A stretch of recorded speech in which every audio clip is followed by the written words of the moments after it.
Good morning guys! Good morning Philippines! Ay, ang ganda po ng view po natin. Sa araw na to, ipapakita po sa inyo ang dagat. Kaso, medyo low tide. So mamaya magiging high tide po yan. Pero makikita nyo po yung mga bangka at ang mga life of province. Hindi po ito yung province namin, pero makita niyo yung, kita mo, ang ganda ng angulo. Oh. Fresh na fresh dito. Oh. Sarap ng hangin. Oh, may ganyan pa ba sa Manila? Naghahampasan yung mga puno. Ayan oh, ganda ng itsura. Yan, ipapasyal ko po kayo dito sa Hacienda. Char! Ayan, may mga kambing dito. Tsaka ako na po ipapakita sa inyo. May mga manok, mga baka. So, nandito kami. Wag lang ako habulin ng aso. Nakita niyo malaking aso na to. Ayan oh. Ay, grabe laki ng aso. So, lakad tayo ng hangin. I think parang pier yata yung guhit na yun. Oh. So, lakad tayo. Actually, takot ako sa aso. Pininindigan ko na lang na kunyari hindi ako takot. Kagabi kasi nung dumating kami, kinakahulan ako nito. Kasi akala ko sino kami. So, ayan guys. Ito ang bahay dito sa Hacienda. Lakad tayo. At yung pinaka-main door nila. So, makita nyo naman talaga. Ang ganda ng area, oh. Ang lamig, ang hangin. Napaka-fresh naman tumira dito.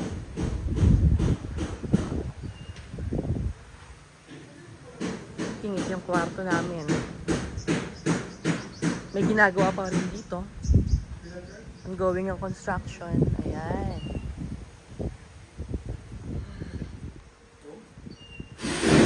Oops.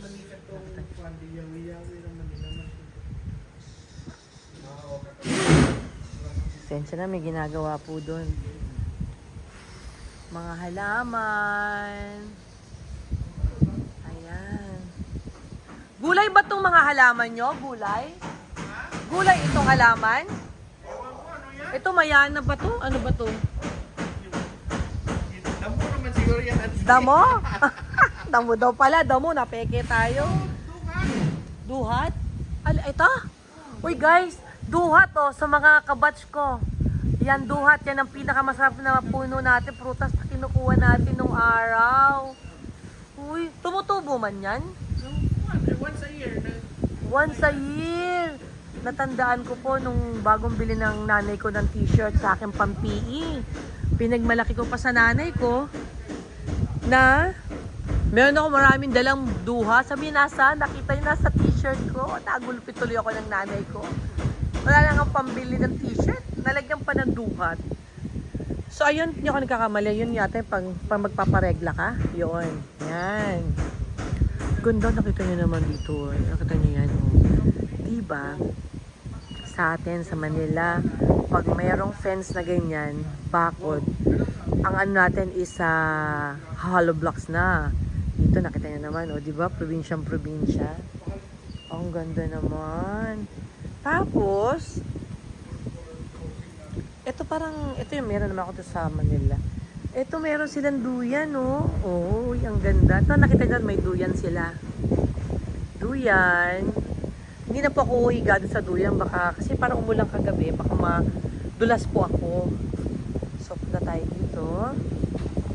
Laki ng lupa nila. Actually, pagpasok may sarili silang kalye. Kasi hindi po ako makarating doon dahil puro mga barikada po. Ay, yung maraming gate. Ayun, maraming aso sila. Ganda umaga po.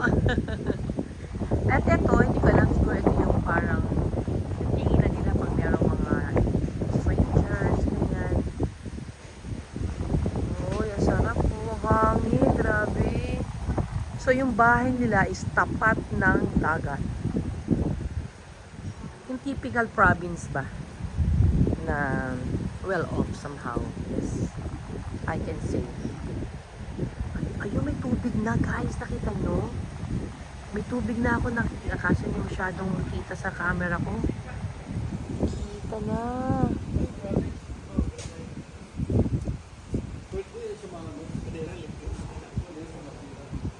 So yung dog doon, nandun lang siya dog, bantay lang talaga siya doon kasama nung maliit na dog.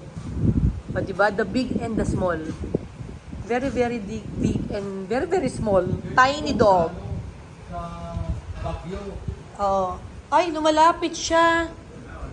Guys, lumalapit ang dog. Daddy, Gusto niya ng mga healthy. lumalapit ang dog. Dito lang tayo. Mami, binibigyan ng pagkain. Dito lang tayo. Sabi mo. Mo. So big dog. So big dog. And the tiny dog. Ito, yabang itong dog na to. Kala mo naman pagkalaki-laki, oh. Nakita niyo po ito. Ang cute sa... Takot ako sa dog, pero ito medyo cute naman. Ayun. The very small and the very, very big. Bojo. Ay! Mo. Ay! Sabi mo. Pinupuntahan ako. Ano, Charles? Mo, Pinupuntahan po ako ng dog, guys. Pinupuntahan po ako ng dog. Ito po si Farm Boy TV. Guys, panoorin nyo po si Farm Boy TV. Ang dami niyang viewers, grabe. More on kambingan, more on farm. Legit farm because he owns a farm. Mag-drop by po kayo. Puntahan niyo po yun. Kasi ito naman tong aso, pinupuntahan ako. Nag-ano ko, anunso ako rito eh.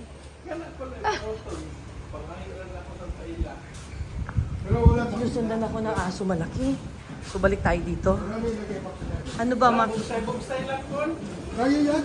Anong bugsay-bugsay? What is bugsay-bugsay? Ay, umuulan! Umuulan! Umuulan po ngayon, guys. Umuulan po talaga. Malaki talaga siya. Oh. Ako po na, fiberglass. Ayoko na. Dinag-click. Dito lang ako sa sign. Grabe ang tangke, o diba? Pag ganito sa malakihang ano, ang tangke nila ay malakihan na rin. Ayan. O guys, umuulan, no? Ayan, nakita niyo hibla-hibla po ng ulan. So may gate dito, tapos mayroon pang gate, may kali pang may another gate. Mahaba, mahaba. Asyenda po kasi ito, malaki. Malaki hanggang dun. Yung likod. Wow. Puno nyo rin yun. Sa kanila din yun. Hanggang dun, guys. Hanggang dulo, hanggang bakod. Ang haba eh. Hindi ko po maano. Kumbaga sa Manila, pag may ganito ka, eh, ganito lupa mo, eh, ibang usapan na tayo, di ba? Wow. May kambing po doon. Ayun, makikita nyo po, ayun, doon po si Farm Boy TV nagva-vlog. Ayan. Pero hindi na muna tayo punta ho doon. I-show ko po sa next time yun. Sa ngayon, ako po ay nanginginig kasi may aso po dito sa katabi ko. Kaya hindi ako pwede masyadong magalaw. Maingay guys, kasi may construction po doon ongoing. Ay, papasok sila. Papasok sila. Guys, punta tayo doon. O sige, maraming salamat po guys ha. Balikan ko po kayo dito sa aming farm. Ay, farm pala nila, hindi pala sa amin. Bye! Salamat po!